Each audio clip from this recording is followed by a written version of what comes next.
In late 2001, major transportation hubs like Dallas-Fort Worth International Airport were operating under a state of intense, unyielding scrutiny.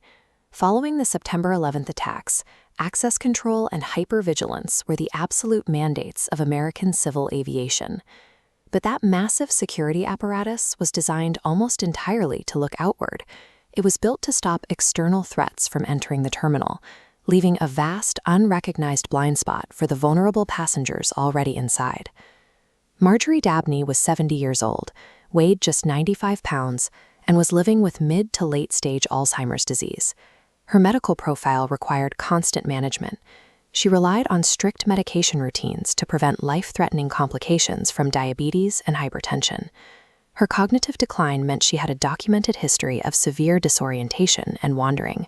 Because of this, she traveled wearing a clearly visible special needs tag. On December 5th, her family requested a specialized escort to help Marjorie and her husband navigate their layover. Yet, within minutes of being handed over to a subcontracted attendant, Marjorie vanished into the 18,000-acre complex of DFW. At that exact moment, the airline's automated barcode systems were flawlessly tracking thousands of individual checked bags routing across the globe. They had the technology to pinpoint a single canvas duffel in transit, but lacked equivalent safeguards for a cognitively impaired adult. The airline was functionally better equipped to protect a piece of luggage than a highly vulnerable human being. The logistics for the Dabneys' transit that day were straightforward. Marjorie's husband, Joe, suffered from chronic hip pain and needed a wheelchair. To get both of them safely through their Dallas layover, the family booked a custodial transfer. The system failed entirely at Gate 39. The attendant pushed Joe into the men's restroom and gave Marjorie a passing verbal instruction to simply wait outside or meet them at the connecting gate. Leaving her alone in a chaotic corridor required an assumption that a patient with stage 5 Alzheimer's retained the cognitive agency to orient herself. That assumption stripped away her safety net in seconds. When Joe finally emerged, Marjorie was gone. Despite his immediate panic, airline personnel did not initiate a formal search with airport police for roughly 75 to 90 minutes. By then, the mathematical search radius was enormous. Instead of locking down the facility, airport and airline staff reportedly pressured Joe to board his departing flight to California. They allegedly threatened him with arrest if he refused, effectively neutralizing the only persistent advocate Marjorie had on the ground. It took 4 days for tracking dogs to be deployed. When they finally arrived, the canines picked up Marjorie's scent, leading investigators away from the passenger terminals and straight out into the unsecured industrial tarmac zones. The broken chain of custody ejected a completely disoriented woman into a landscape of high-speed transit and industrial zones without a safety net.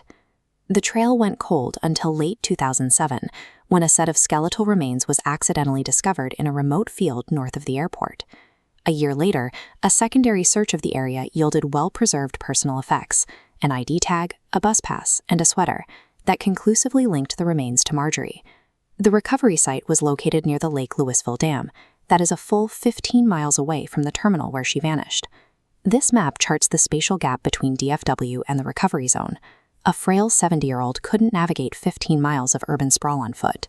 The pathology confirmed the geography. The medical examiner found severe cranial fractures, blunt force trauma entirely inconsistent with a simple fall. The official ruling on the death of Marjorie Dabney was changed to a homicide. The 15-mile gap provides clear evidence of foul play. The initial security failure left Marjorie vulnerable to an opportunistic predator, leading to an abduction and a violent encounter far from the airport. Her family filed a $10 million civil lawsuit against the airline, exposing a massive oversight in the Air Carrier Access Act. At the time, federal regulations strictly mandated physical, signature-verified handoffs for unaccompanied minors. But for cognitively impaired adults wearing special needs tags, the law allowed ground staff to rely on unverified verbal dismissals. Advocacy groups used the harrowing specifics of Marjorie's case to successfully lobby for a dedicated response network. This directly led to the implementation of the modern Silver Alert system for missing seniors. Airlines were forced to overhaul their internal protocols. They tightened oversight on subcontracted escorts and implemented mandatory never-alone physical custody rules for passengers traveling with dementia. The civil litigation reached a settlement, but the criminal investigation remains active. North Texas cold case units are still seeking the individual responsible for the blunt force trauma. Forensic science eventually corrected the historical record to reflect the reality of a homicide. The enduring lesson of the Dabney case remains: institutional systems must value vulnerable human lives with the same precision they apply to the physical assets they transport.